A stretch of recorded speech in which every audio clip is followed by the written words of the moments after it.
Hi, everybody. I'm happy to see you today, and I have a very special guest. I always have special guests, but today is a very special guest. This is Betty Campbell, and she is both the founder and the executive director of an organization called Xpose Hope. And they specifically work with those in the adult industry and being Jesus's hands and feet, as I like to term it. And so I thought you might want to meet her, and I'm looking forward to learning more about it as well. So welcome, Betty. I'm so glad you're here. Thank you so much for having me today. No problem.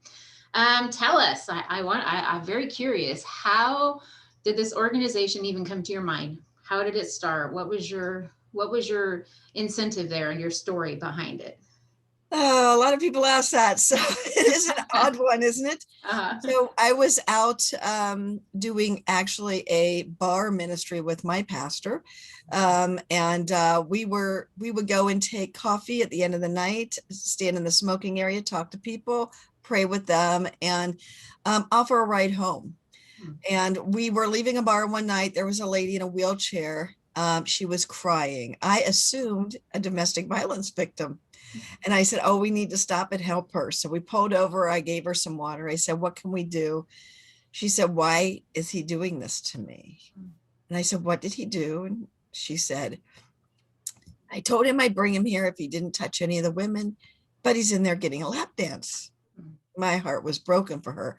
Clearly, she's trying to do what she thinks is altruistic, and she is being used and abused.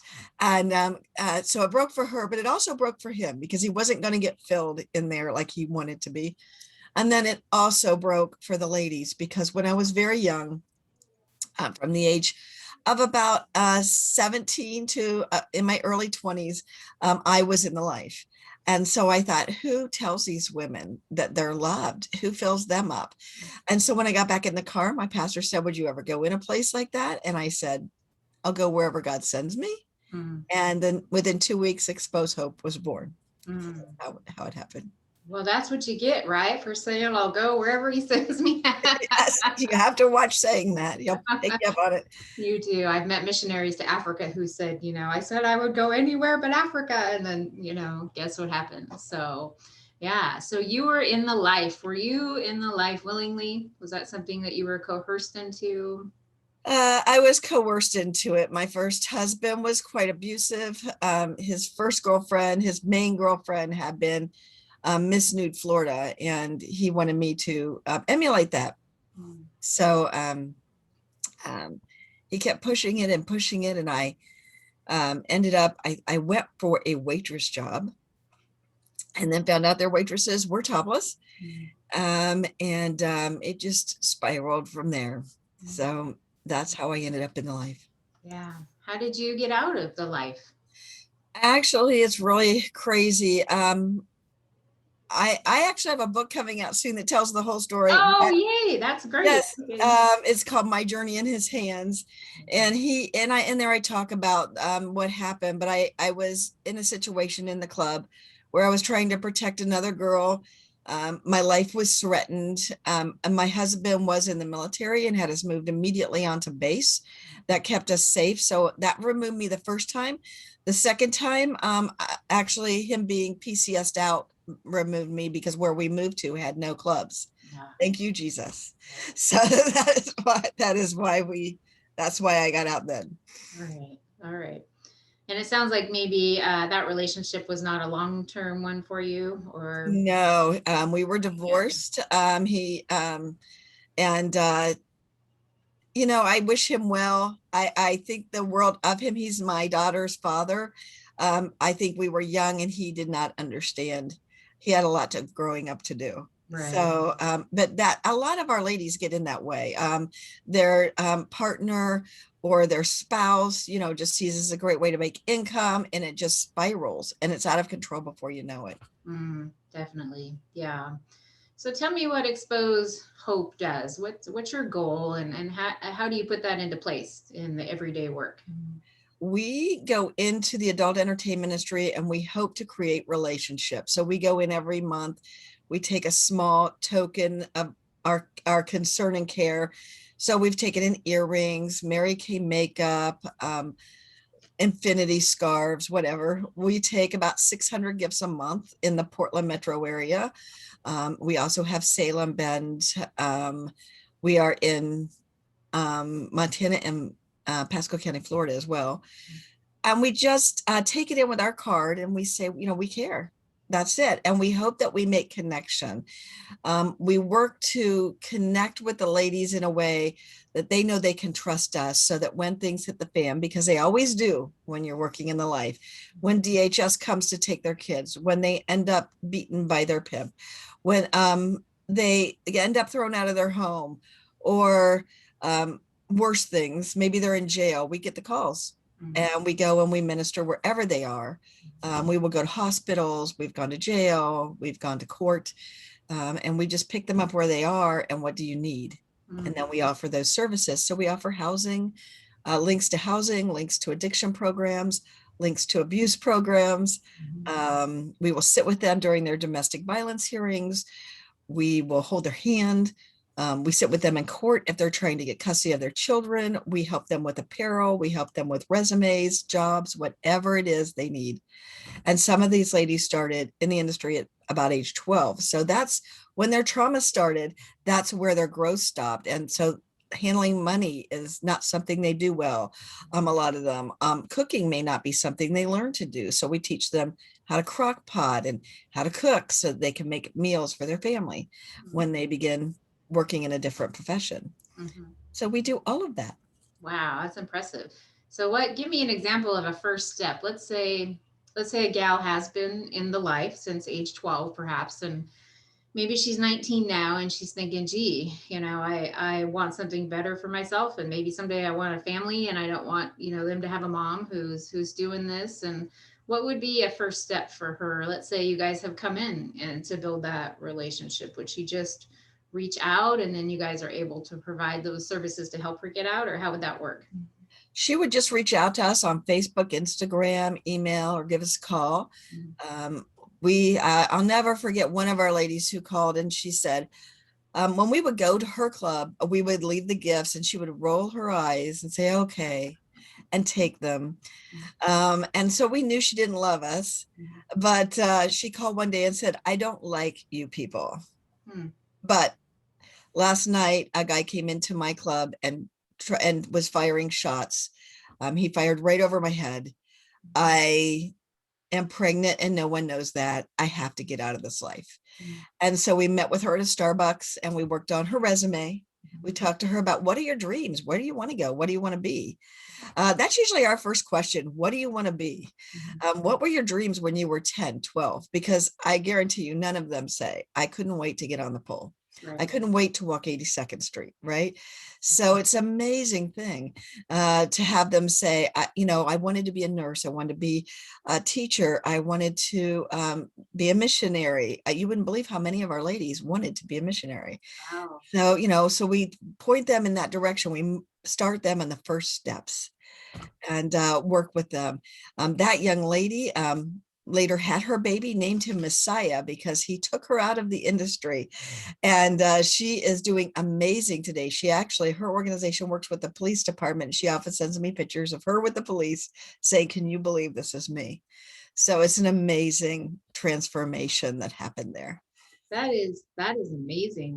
I heard a story, it was a couple years ago. I went to the Right to Publish conference in Chicago, Illinois, in Wheaton, Illinois. And there was a gal there, Cynthia Rucci is her name. She's an author and an agent as well. And she was leading worship with us. And she got a text and just started crying. And she was on stage and we were all like, what's going on? And she told us this whole story about how her church had taken on a local stripping joint as a cause and started bringing them gifts and treats and donuts and things like that. And also painted their dressing room, which I actually also saw on one of your blog posts as well, and how eventually that came around to the owner actually closing the joint and selling it and saying that's not a kind of a life that he wanted for his children, for him to be associated with that. And the reason she was crying is she had just got a text that the place was being bulldozed down and the sign that had been there forever off the interstate was getting tractored down, and they were going to build a center of hope there instead. So I wondered if maybe there were ripple effects that you know of, from Xpose Hope and stories that have continued past the gals, whether it's to their families or to outside people. And if there was any of those you could share with us. Yeah, actually, our very first lady we took out, she also didn't like us. We walked into the club that night. We go in the second Saturday of every month. And as when we walked in the doors, because we wear shirts that say Jesus loves strippers, she said, throw them out. Churches don't like us. They're lying. They don't like alcoholics and strippers.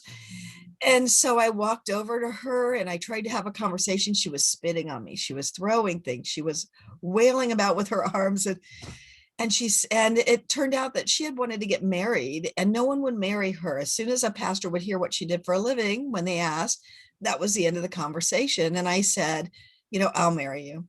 Mhm. And so I married her and her husband. A few months later, she actually left the life. She lived 5 months in a tent in Oregon in the rain during the worst rainy season I'd ever been through. Oh, So because she didn't want to go back. And she then called me, I think she'd been out about a year. And she said, my sister is a meth addict and she's on the streets and she's living with a woman and I don't know what to do. So I said, well, that's not really what we do. And she said, well, she does sell herself for drugs. Does that count? Yep, that totally counts. And I would have probably gone anyway as an individual. We followed Jackie for some time, probably over a year. Every now and then she'd have a need. She'd call. We'd go to the hospital or we would take her food because she was starving. And the last time I saw her, I thought, I actually told her sister, I don't know that I'll ever see her alive again. mm, She weighed very little. She had just gotten out of the hospital. She was told never to use drugs again because she would die. She left the hospital and immediately shot up. And I saw her walking away from my car and I thought, I'll never see her alive again. But she met the Lord in jail, which was the greatest place for her to be, actually. right. She is a totally new person, has had a baby. She adopted her new husband's children. She is a great mom and great advocate for recovery. And all because one of our ladies who had a need got it met. And so now it's going through that entire family. It's been an incredible thing. That is amazing. And not only just the two gals, but all the future generations that are going to come from them right on down the line. That's incredible. Thank you for sharing that. I appreciate it. Exactly. Wow. You have some other locations that you had mentioned, other than Oregon. And how did that come about? Is that you going into the area and seeing the need and deciding, we need to set up a camp here as well? Or is it that you have people in those areas that are so passionate about it that they're contacting you and saying, how do I do Xpose Hope in our area because we need it so badly? How does that come about? Well, personally, I think Xpose Hope needs to be everywhere Yes, because there's hardly anywhere in the United States anymore without adult entertainment. And if it's not a club because it's illegal, they're on your streets or they're on Craigslist. So it's very important that we be active and opening more. The way that it happened was I happened to know two ladies in Pasco in Montana who wanted to start something. So when I speak, a lot of times I'll say, if you want to start an Xpose Hope, and they began their own version of Xpose Hope. Bend actually began because we were looking for a place for one of our ladies who was with two children in a snowstorm in Bend. And I called a church down there and that church got involved. And the Roadhouse Church, their motorcycle church, cool. And they just took on Xpose Hope totally. And they have been serving down there. They've had 4 women leave the life, I believe. And the latest one of that just wrote us a letter and said, thank you for helping me get out of the rabbit hole. Wow. So it's been an incredible journey. We're growing and growing. Some places we only do prostitutes because there might be other groups are going into clubs. Most groups don't deal with prostitutes. Okay. And why don't they? Do we know? It's just harder to reach. They're harder to reach. In a club, you can walk in and these girls are there. But Prostitutes are not always on the street. A lot of them are using different internet sites. So getting on those sites is important. So we do some of that. And we're getting so well known, especially in the Portland metro area, that girls who prostitute, which is a majority of the girls. Now, many don't, but a majority do, to make the extra money. They tell their friends who tell their friends about us. So when they have a real need, they find us. Mm. So That's great. Yeah, I do know of an organization. They're not local to us. I think they're on the East Coast, but it's Xpose Hope. And she lived the life as well. And she specifically goes out with care packets for the ladies on the street, with care things that they need, and meets with them and prays with them. And sometimes they'll post a picture of them just all in a circle, praying. And so similar, similar goal, just a little bit different market than what you guys hit, but still just important. Absolutely, for sure. we have a sister organization as well in South Africa, and it's called Xpose Hope. Okay. And we met through the internet, and we have been doing basically the same thing. So we just connected. And so, yeah, this is all over the world. There are women, there have been since biblical times. It's the oldest profession, right? So oldest profession indeed. Would you say that the majority of women that you meet in the clubs have been coerced in some way, shape, or form to live this life? Oh, it depends. Some weeks it's all of them, and some weeks it's none. I mean, literally, some of them just go in because they think this is a great way to make tuition, and it is very lucrative. And if they can stick their nose to the grindstone and just do that and do it for 4 years and get out of it, but that's very difficult because it also becomes your social life. It becomes everything. That's why it's so important that when a girl is leaving, we want to put a fabric underneath her of several strands. The first strand is us, of course, and we have a Facebook site called Afterlife that only women who've been in the life can join. It's a private site. Then they're also given a mentor through us, somebody who's been there and done that and can walk them through. But we connect them to Celebrate Recovery, because that 12-step program is great for PTSD. Most of our ladies have that. In fact, strippers and prostitutes have PTSD at a higher rate than those returning from Vietnam. Wow. So it's very important they get that dealt with. So that they call themselves Forever Family. So that's a second strand right underneath them. A church family is another strand. And we ask, like, what are you used to? Did you grow up in an all-Black church? Was your church, did they light candles? Did they sing hymns? What are you accustomed to? Where do you want to return to? So we try to have churches of all types that are connected to us, that we know are safe for our ladies, that won't mistreat our ladies or look down on them. And we keep those on our site. So that's a third level. Then their new job is going to offer a great source of support. And new friends. So we're trying to get all of that underneath them so that when it all hits the fan again, which it will, we all have things in our lives. So, our spouse gets cancer, our children get sick, we lose a job. It's great to have that support under them so that they no longer feel like they're just going to fall. Absolutely. And within that, anywhere, is there a salvation message for those who are not connected already with Christ? Or do you find that the majority that you work with have had a previous relationship with God? It's really weird. Most of them have had a previous relationship with God. They can usually name their youth pastor. They remember him or her very well. So you would think, no, they'd have never heard. But then we do have some who have never seen a Bible or held one, have no idea who Jesus is. And the mentors are trained when they're working with them to offer a message of hope, because that is the goal. Our goal is not to get ladies out. Our goal is to help them meet Jesus Christ. And I believe that Jesus will do the rest for them, right? I don't need to do it. So we want them to know that they have a creator. And I think that's why our success rate is so high. It's in the 90s. And that's because once I'm not doing it on my own, even if Xpose Hope goes away, even if my mentor moves out of state, God will always be there for me. And he created me perfectly. There's nothing wrong with me. And when he created me, I was quite nude. So none of this is surprising my Savior, right? He loves me as I am, but he wants my best. He wants to give me the best. And I think that's a huge thing for a girl to connect to. It was huge for me when I was in the industry, to know that there is a God out there.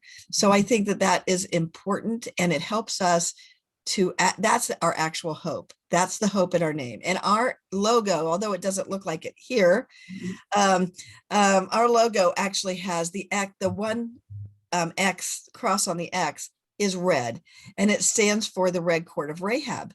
She had the faith to put that cord out. If these girls will but have the faith to throw that red cord out the window, God will meet them halfway. I mean, he met you and I halfway, didn't he? Absolutely. And he honors us when we make a choice to say no to abuse in our lives and to heal and move forward. He honors that gift. So that's wonderful. Have you guys ever helped somebody hide? Have you ever had a gal that you kind of had to squirrel out of the life and hide from her loved one or her coercer or Yes, quite often, in fact. So we are part of a housing network that goes across the United States. So if I have a young woman who needs to be removed because her PIP is looking for her, I just move her to another state. We have literally taken girls from their PIP's arms. We are not real popular with the PIPs, clearly. But that's something that only our staff does. Our volunteers don't usually ever have to deal with anything like that. It's mostly just going in and saying hi and being nice. But yes, and there are women who fear, even long after they fear. We had a lady on our team who came out of the life, and her trafficker actually found her 3 states away and began harassing her. So she had to change her numbers again and everything. So they seek after these women hard. And we also have a very high percentage of child trafficking here, and very high, and men that are trafficked. And a lot of our people are transgendered and trafficked. Right.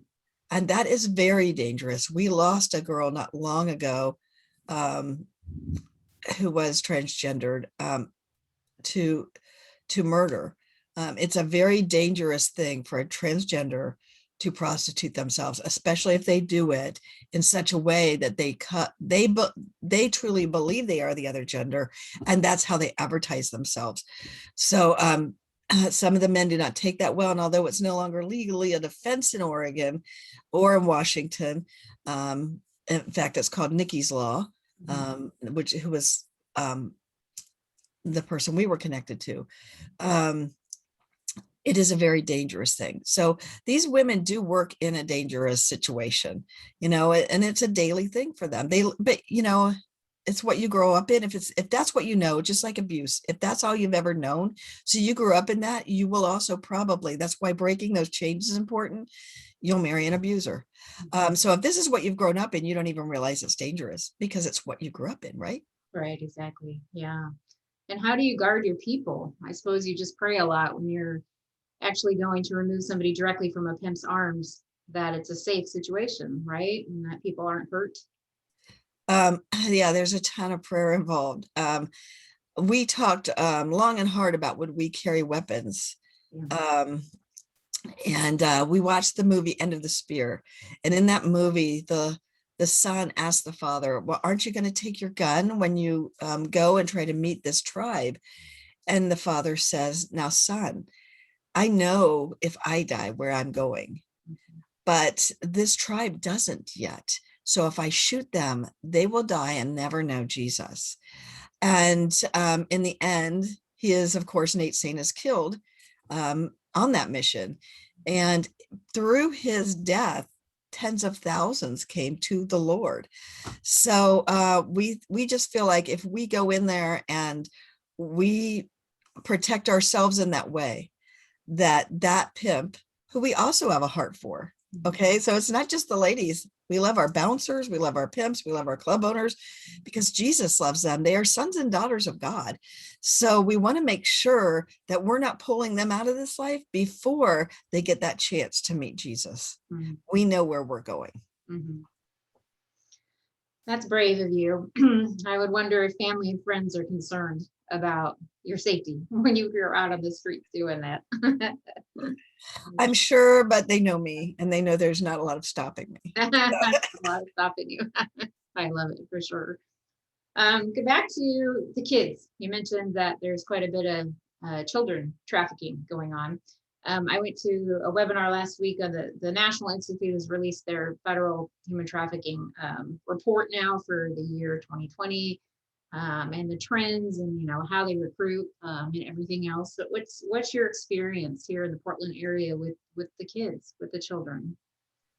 Portland is a very high child trafficking area for several reasons. One, we're on the I-5 trafficking corridor. As they bring up drugs, they bring up children and women. And we have a great pipeline right into Arizona. A lot of our ladies will tell us they were kept in Arizona and then swapped out. They would be brought up here for 6 months. And when heat gets too hot, it's obvious they're young, they put them back in a van, they take them back down to Maricopa and keep them there for a while, and then they just swap them out. Also, we have an international airport here. There are several airports, several hotels near our airports that are basically used just for trafficking. You can easily buy a child on the internet, fly in from overseas, use that child and abuse them and get back on your plane and never be caught. So it's an area where you need to be careful about your children. You need to be watching them on the internet, know where they are. You need to have all their passwords. You need to be checking. There should be no's, things they cannot do on the internet. You should be watching their apps. These things are all very important. We actually do child safety classes, so we would love to do those. If you know anyone with an organization or whatever that would like to have teens taught, we do it as young as age 5, because we'll do little why mommy should know where you are on the internet classes, but many times they don't realize this person is a trafficker. They show up, invite them to parties. They may pretend to be a completely different sex and age. So the person may believe, the teenager might think, oh, I'm talking to, a girl my age and she gets it because her mom is mean too. And when it's actually, a bottom girl who is out recruiting. So a lot of it happens through, that chat and through games, even video games. The boys are often connected first through a video game. So knowing who they're gaming with and knowing who is in their circles is extremely important. Absolutely.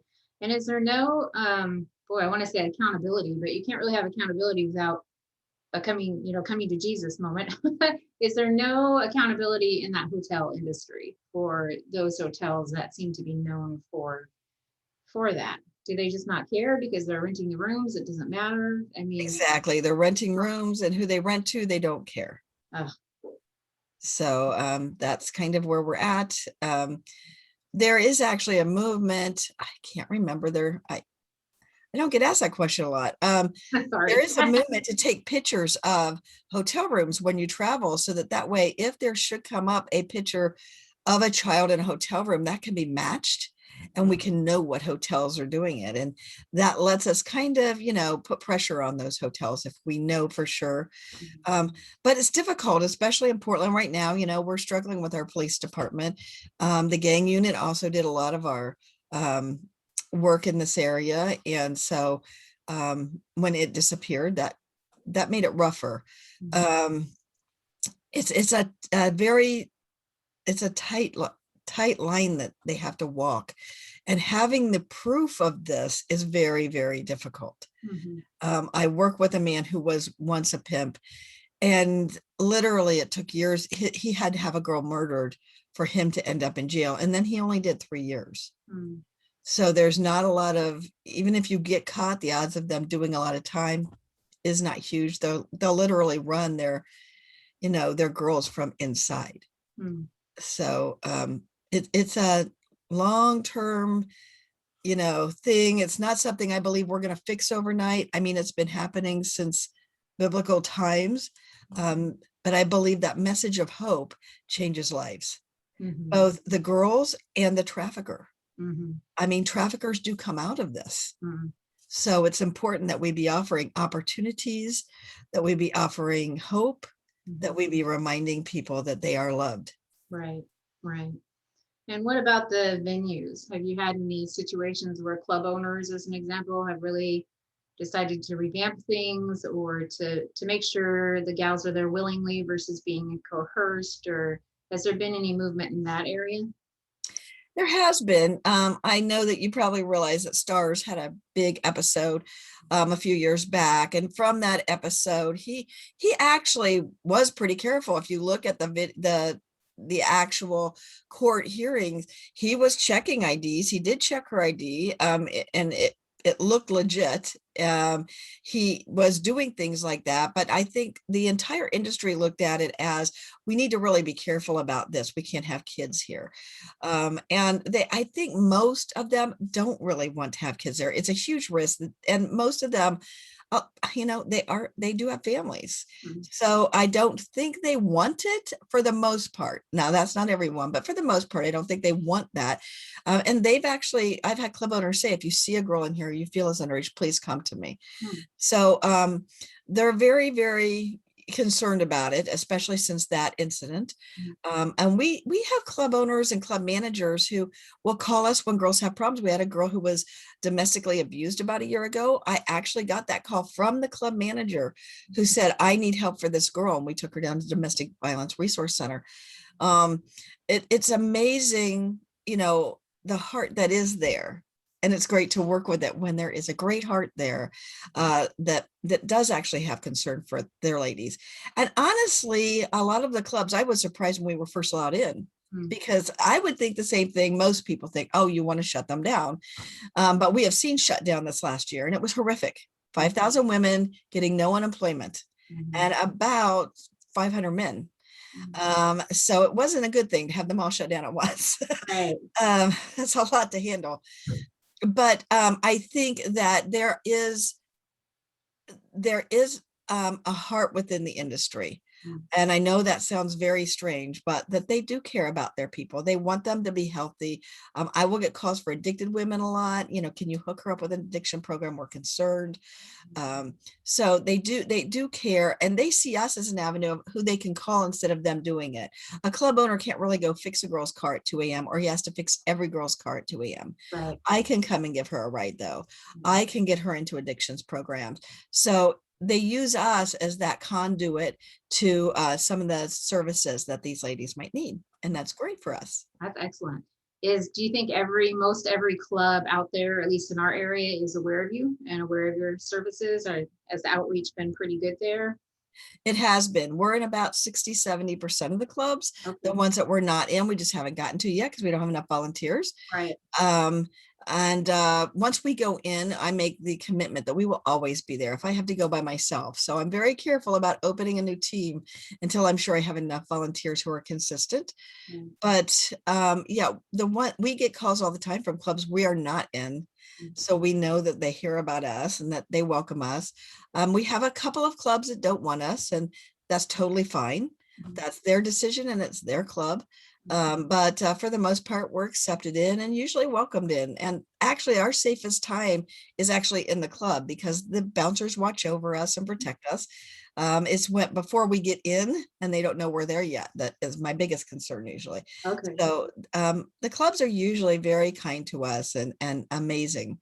Mhm. So we appreciate that. That is great news. Great news.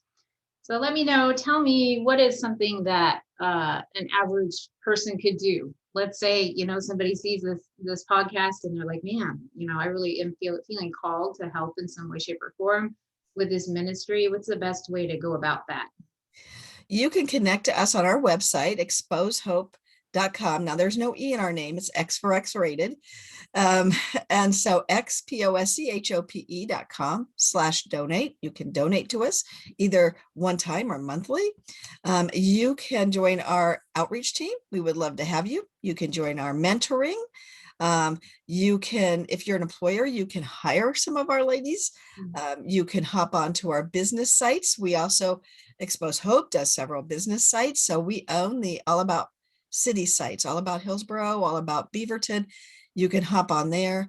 and keep those sites going for us. You can join All About Business Networking, and you can help us at our fundraiser. So every year we have a big dinner and fundraiser, and we always need a lot of help with that. So people get donating items that we can auction, connections to businesses that might be able to provide auction items, and then connections to businesses that can help us. If you know an attorney who would do pro bono cases for a girl trying to escape her trafficker, or who needs her record expunged, or we just recently took on a virtual assistant who's donating her time. Things like that are just, as you know, for a nonprofit, are amazing donates, and we love them. But also, a lot of our gifts are handmade. So we give out handmade hats and handmade, we did little heart-shaped hand warmers that had rice in them. Those were all done by some elderly women in the community. And the girls know then they're really loved because they're getting something handmade. So if you love to craft, we'd love to know your name. Oh, that's wonderful. Excellent. So the best way is to maybe go to the website and then contact you through that. Yes, and our email is on there. You can also hit the volunteer section and just say what you would like to do. Maybe you'd like to, provide haircutting services for a girl that's getting out and wants to get a new look. Or we have a photographer who takes all their pictures. So they have a new LinkedIn and a business card. So if you have services you'd love to offer, we'd love to know about them. All right. Very good. I really appreciate your time today. And I've just to let all of you know, I did find Betty through the All About Hillsborough Facebook page. It's a page, right, versus a group. And so probably it's a group. It's a group. Okay. All right. And so not all your cities do have not just websites, but also large groups on Facebook that people can connect with as well, right? Yes. Keep your hand in the community. So that resource is available as well. So thank you, Betty, for coming. If I have any follow-up questions, if I can email those to you, sometimes people will watch the show and say, well, what about, and if you don't mind me, passing those on to you, that would be a great opportunity to do. I would love to answer those. So go right ahead and email. Okay, sounds good. And we'll go ahead and move on to our day here, but I thank you very much for coming. And it was good to learn more and to get to know you a little bit as well. Thank you very much. It's so good to connect with ARMS. So many of our ladies are domestically abused. So what a great opportunity for us to link hands and help women together. Thank you. We're here if you need us as well. Thank you. Thanks, Betty.